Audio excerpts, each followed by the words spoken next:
قرآن پاک کی وہ آیتیں جس میں رب کریم نے مومنوں سے براہ راست بات کی ہے، مسلمانوں سے براہ راست بات کی ہے، اور فرمایا یا ایھا الذین آمنو، اے ایمان والو۔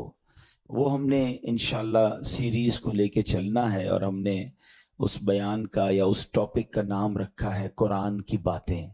تو پہلی آیت ہم کور کر چکے تھے جس میں نبی پاک علیہ الصلوۃ والسلام کی شان بڑے شاندار انداز میں، سورہ بقرہ کی وہ آیت تھی جس میں ہمیں یہ بتایا گیا تھا کہ اے ایمان والو، پیارے آقا سے بات کیسے کرنی ہے، ان کو راعنا نہیں کہنا، ان کو انظرنا کہنا ہے۔ آج جو ہم نے آیت پڑھنی ہے قرآن پاک کی، جس آیت کو سمجھنا ہے، یہ بھی قرآن پاک کی سورہ بقرہ کی آیت ہے، پارہ نمبر 2 ہے اور آیت نمبر 153 ہے۔ بیوٹیفل آیت and so many good lessons from that آیت۔ اب وہ آیت کون سی ہے؟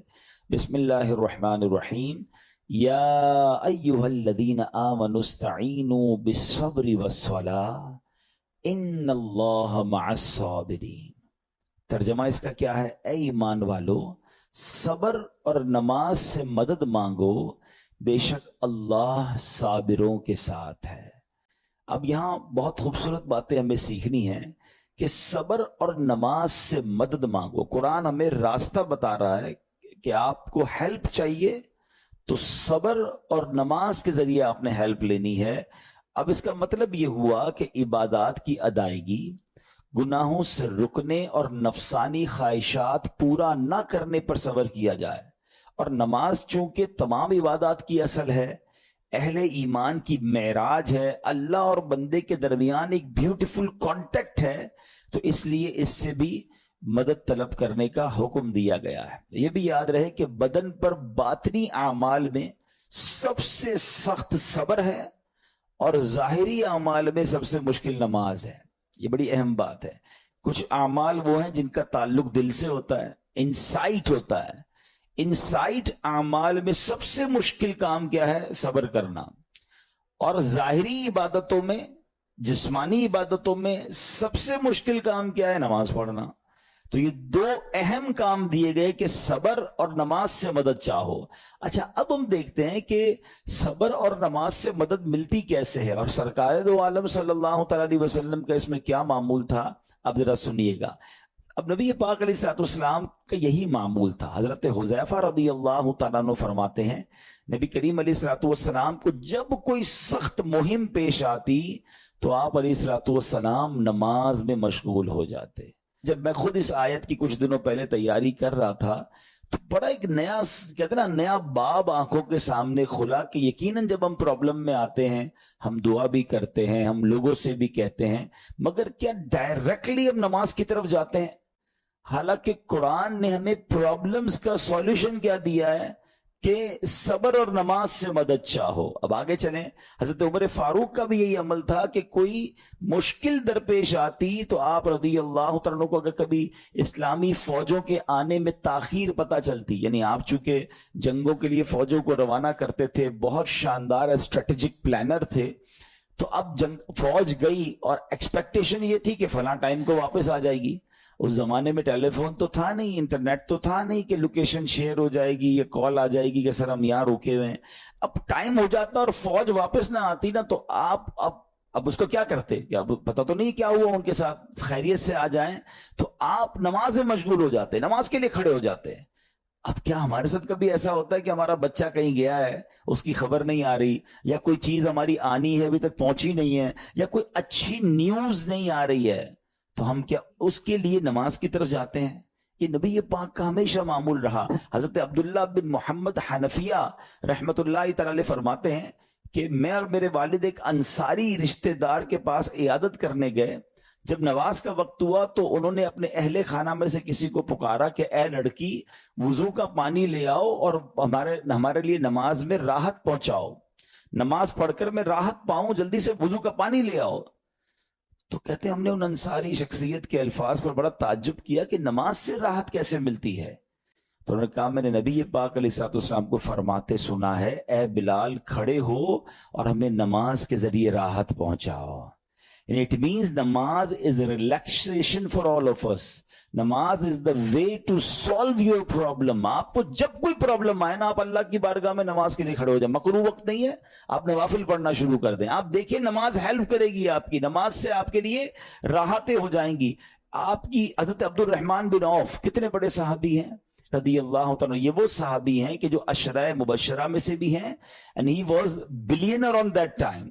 سب سے امیر صحابہ میں جو نام آتے ہیں وہ حضرت عثمان غنی اور حضرت عبد الرحمن بن عوف رضی اللہ تعالیٰ کے نام آتے ہیں. آپ کا ایک بار بے ہوشی غشی طاری ہوئی، ٹھیک ہے، انکانشیس ہو گئے آپ. تو آپ کی والدہ نے کیا کیا؟ آپ کی والدہ، لوگ سمجھے کہ آپ کی جان نکل گئی ہے، آپ کی والدہ مسجد کی طرف چل پڑی تاکہ وہاں جا کے نماز پڑھیں اور اس سے مدد حاصل کریں. جب حضرت عبد الرحمن بن عوف کو ہوش آیا نا تو لوگوں نے کہا کہ آپ کی طبیعت کیسی ہے؟ تو آپ نے کہا کیا مجھ پر غشی طاری ہو گئی تھی ہیں؟ تو کہا جی. تو کہتے ہیں بے شک میری بے ہوشی میں میرے پاس 2 فرشتے آئے اور کہنے لگے تم چلتے نہیں کہ ہم تمہیں خدا کی بارگاہ میں لے جائیں اور تمہارے بارے میں فیصلے لیے جائیں.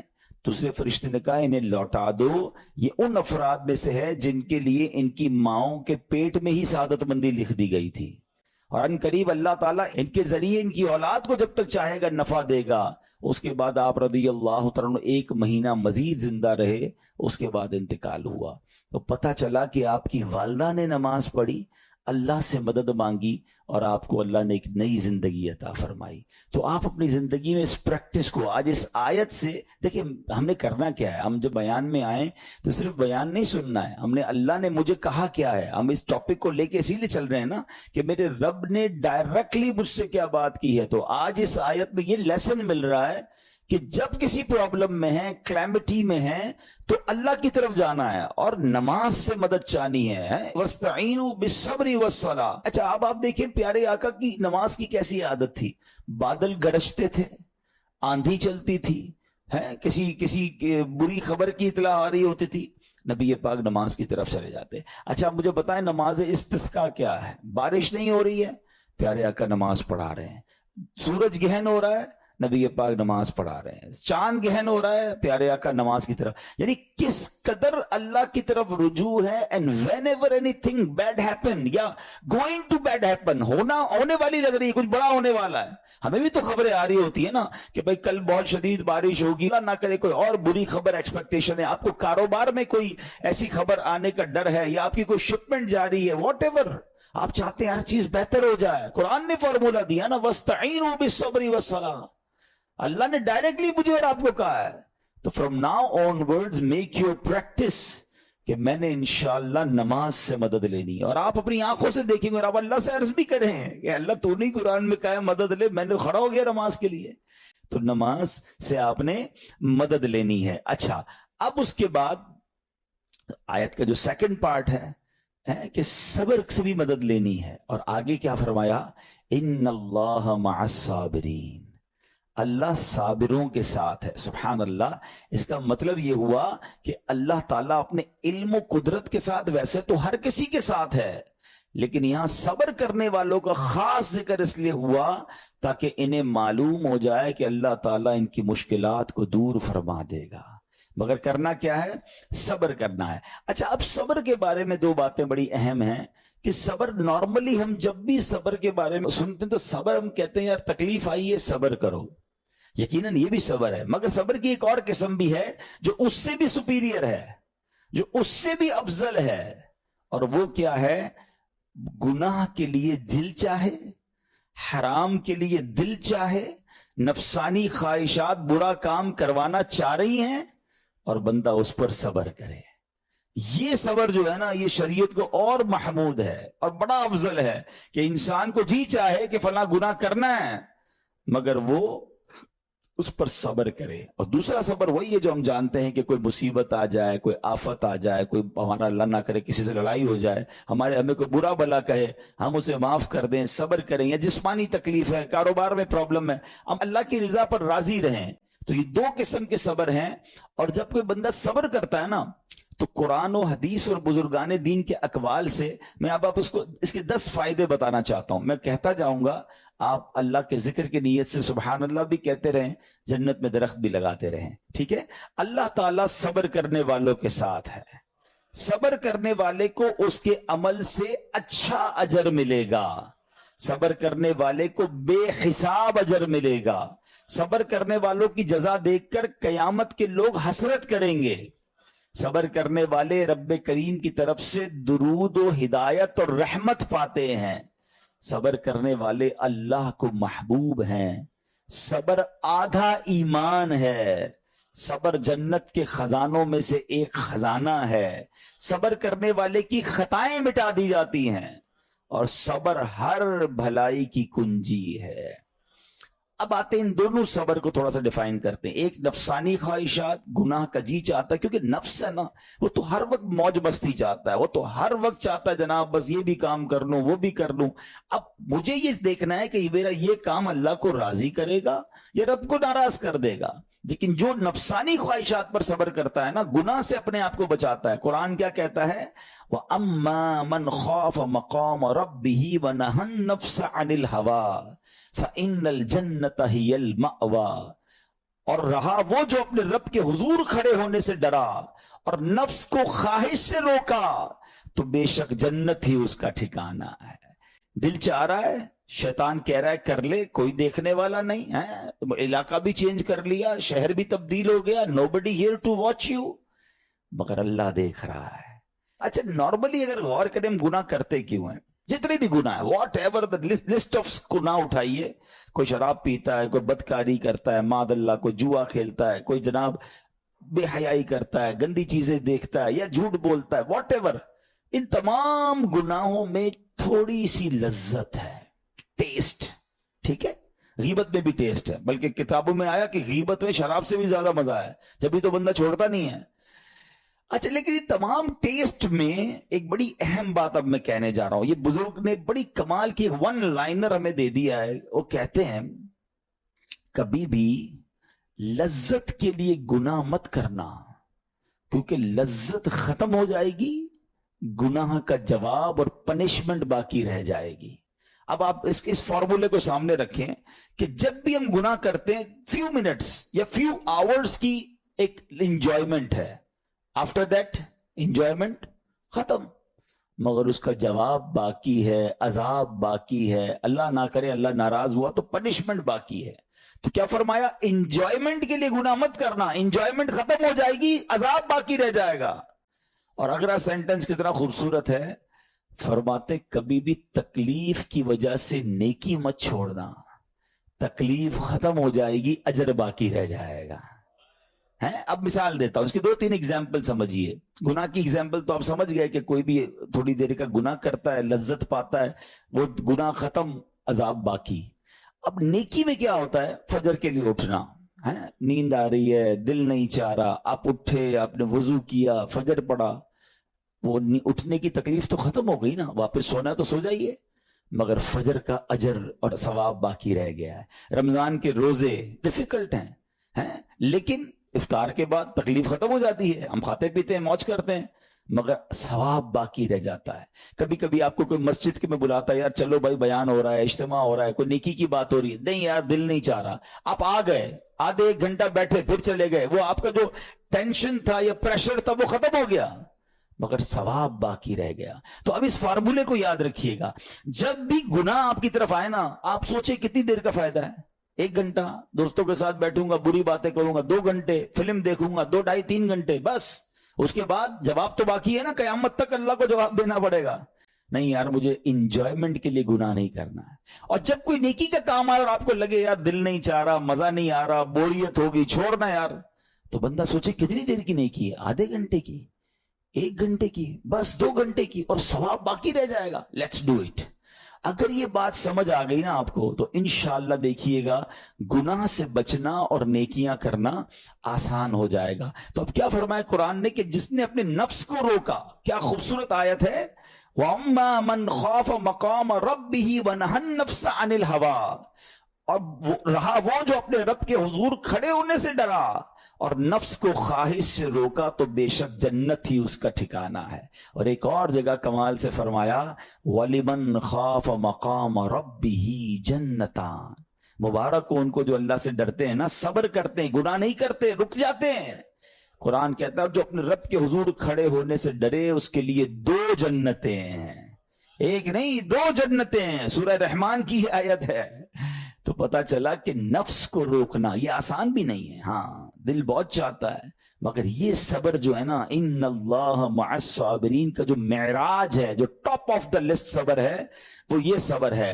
اچھا اب آتے ہیں ایک اور صبر کی صورت، کہ اب آپ کو کسی نے غصہ دلا دیا، برا بلا کہا، یا آپ کے مزاج کے خلاف بات ہو گئی، اب آپ نے روکنا ہے اپنے آپ کو، اب غصے کا اظہار نہیں کرنا، لڑائی نہیں کرنی، گالی کا جواب گالی، اینٹ کا جواب پتھر، انگریزی کا مقولہ ہے نا ٹٹ فار ٹیٹ، جیسے کو تیسا نہیں، یہ ہماری شریعت ہمیں نہیں سکھاتی۔ اچھا آج کل کسی کو کہو نا یار آپ کیوں یار لڑائی کر رہے ہیں، بھائی میں جواب نہ دوں تو لوگ سمجھیں گے کمزور آدمی ہوں، مجھے اپنا روب بھی تو رکھنا ہے، میں بھی تو پتا چلے کون ہوں، اپنا بتاؤں تو صحیح کون ہوں۔ سچی بات پتہ ہے کیا ہے، جو ٹٹ فار ٹیٹ کرتا ہے، گالی کا جواب گالی سے دیتا ہے نا، وہ واقعی بتا دیتا ہے وہ کون ہے، وہ اپنا تعارف کروا رہا ہوتا ہے کہ یہ بھی ایسا ہے میں بھی ویسا ہی ہوں، او بھائی۔ اچھا پھر ایک اور عجیب جملہ بڑا مشہور ہے آج کل، جناب ہم شریف کے ساتھ شریف ہیں، ہم بدماش کے ساتھ بدماش ہیں۔ مجھے آج تک سمجھ نہیں آئی یہ کون سا بٹن لگا ہوا ہے آپ کے اندر کہ شریف کے ساتھ آپ شریف ہو جاتے ہیں، بدماش آتا تو آپ بھی بدماش ہو جاتے ہیں۔ جناب والا شریف آدمی شریف کے ساتھ بھی شریف ہوتا ہے، بدماش کے ساتھ بھی شریف ہوتا ہے، جب بھی تو وہ غلط آدمی اچھا ہوگا نا۔ نبی پاک علیہ الصلوۃ والسلام نے گالیاں سن کر دعائیں دی ہیں، پتھر برسانے والوں کو بھی دعائیں دی ہیں، مگر ہم تو تیار ہی رہتے ہیں یار میں بتاؤں گا اس کو میں کون ہوں، ایک گالی دی ہے میں اس کے ساتھ پشتوں کو گالیاں دوں گا، تو پھر آپ بھی ویسے ہی ہو گئے نا جناب۔ حدیث پاک کیا ہے، who is more stronger, who is more powerful؟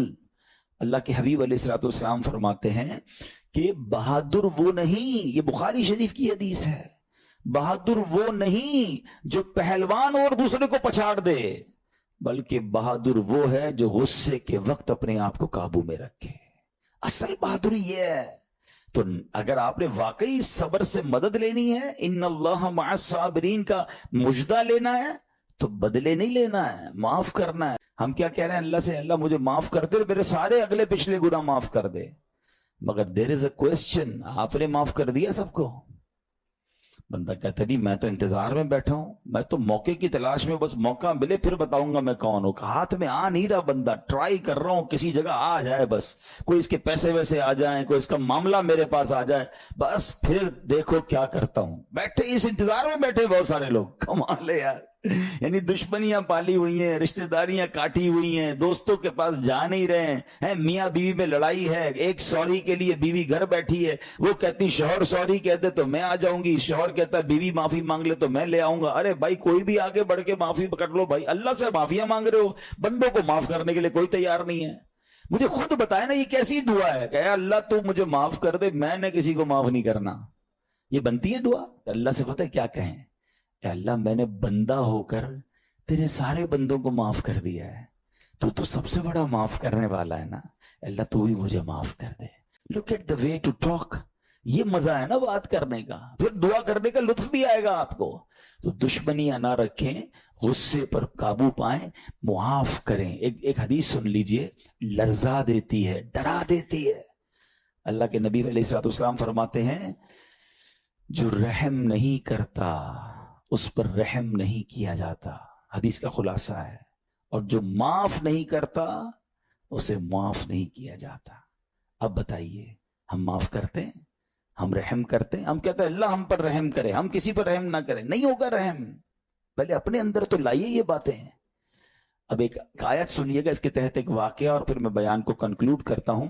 اللہ کریم ارشاد فرماتا ہے الذین ينفقون فی السراء والضراء والکاظمین الغیظ والعافین عن الناس واللہ یحب المحسنین۔ قرآن میں رب فرماتا ہے وہ جو خوشحالی اور تنگ دستی میں اللہ کی راہ میں خرچ کرتے ہیں۔ یہ بڑی خوبصورت بات ہے، یہ غریب اسلامی بھائیوں کے لیے بھی مدنی پھول ہے۔ امیر تو خرچ کرتا ہے نارملی، غریب خرچ نہیں کرتا اللہ کی راہ میں۔ ہمارے قبلہ مفتی قاسم صاحب نے تفسیر قرآن صراط الجنان میں ایک بڑی پیاری بات لکھی۔ آپ کہتے ہیں پوری دنیا کے امیروں کا سروے کر لینا، ان کی جو پیسے بڑھنے کی ایک وجہ یہ بھی ہوتی ہے کہ وہ کہیں نہ کہیں چیریٹی کر رہے ہوتے ہیں، مدد کر رہے ہوتے ہیں، وہ مدد اور وہ نیکی ان کے پیسے بڑھا رہی ہوتی ہے۔ اور پوری دنیا کے غریبوں کا سروے کریں تو ان میں سے بڑی تعداد وہ جو خرچ ہی نہیں کرتی اللہ کی راہ میں. کہتے ہیں ہم کیا خرچ کریں, ہم تو غریب ہیں, ہم پر لوگ خرچ کریں. میں آپ کو فارمولا دے رہا ہوں اور یہ قرآن سے دے رہا ہوں. جو تنگی میں بھی اللہ کی راہ میں خرچ کرتے ہیں, جو خوشحالی میں بھی خرچ کرتے ہیں. آپ تنگی میں آپ روپیہ خرچ کریں, یہ نہیں کہتے آپ 10,000 روپے خرچ کریں, جتنی آپ کی حیثیت. یہ کاروبار ہے, آپ 1 روپیہ دیں گے اور آئے گا, آپ 10 روپے دیں گے اور آپ کسی نہ کسی نیکی کے کام میں خرچ کرتے رہیں, آپ غربت سے باہر آ جائیں گے. If you want to take out yourself from that problem, آپ آئے اللہ کی راہ میں خرچ کرنا شروع کریں. قرآن کہہ رہا ہے کہ جو تنگی اور خوشحالی میں اللہ کی راہ میں خرچ کرتے ہیں. اور اگلا پارٹ کتنا خوبصورت ہے, فرمایا وَالْكَاظِمِينَ الْغَيْظَ وَالْعَافِينَ عَنِ النَّاسِ, فرمایا اور غصہ پینے والے اور لوگوں سے درگزر کرنے والے. انعام کیا ہے, واللہ یحب المحسنین, اور اللہ نیک لوگوں سے محبت فرماتا ہے. اور پھر ہاں زندگی میں کلیمٹیز, پرابلم, بیماریاں, مشکلیں, قرآن خود کہتا ہے کہ من قریب تمہیں آزمائیں گے. کبھی بیماری آئے گی, کبھی بھوک آئے گی, کبھی مال کم ہو جائیں گے, کبھی ڈسٹربنس آئے گی, خوف آ جائے گا.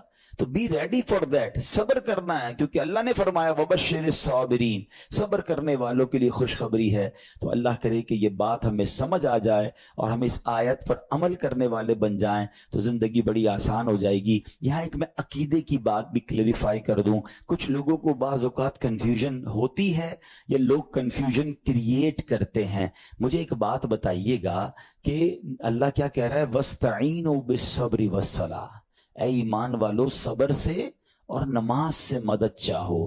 کیا صبر اور نماز خدا ہے؟ بتائیے, نہیں ہے نا, اللہ تو نہیں ہے. ہم صبر اور نماز کی عبادت تو نہیں کرتے. تو جب قرآن کہہ رہا ہے کہ صبر اور نماز سے مدد مانگو, تو غیر اللہ سے مدد مانگنے کا درس تو ہمیں قرآن دے رہا ہے. تو اس کا مطلب یہ ہوا کہ اللہ کے سوا کسی چیز سے یا کسی شخصیت سے مدد لینے کا مقصد یہ نہیں ہوتا کہ ہم اس کی عبادت کر رہے ہیں. اگر آج کے دور میں کوئی اللہ کے نبی سے کہتا ہے کہ یا رسول اللہ انظر حالنا, یا بھر دو جولی میری یا رسول اللہ, تو یہاں کوئی شرک کی بات نہیں ہے. کیوں کہ یہاں یہ نیت نہیں ہے کہ ہم ان کو خدا مان رہے ہیں, یا یہ بھی نیت نہیں ہے. ایک بات, ایک عقیدہ کلیئر کر دیتا ہوں.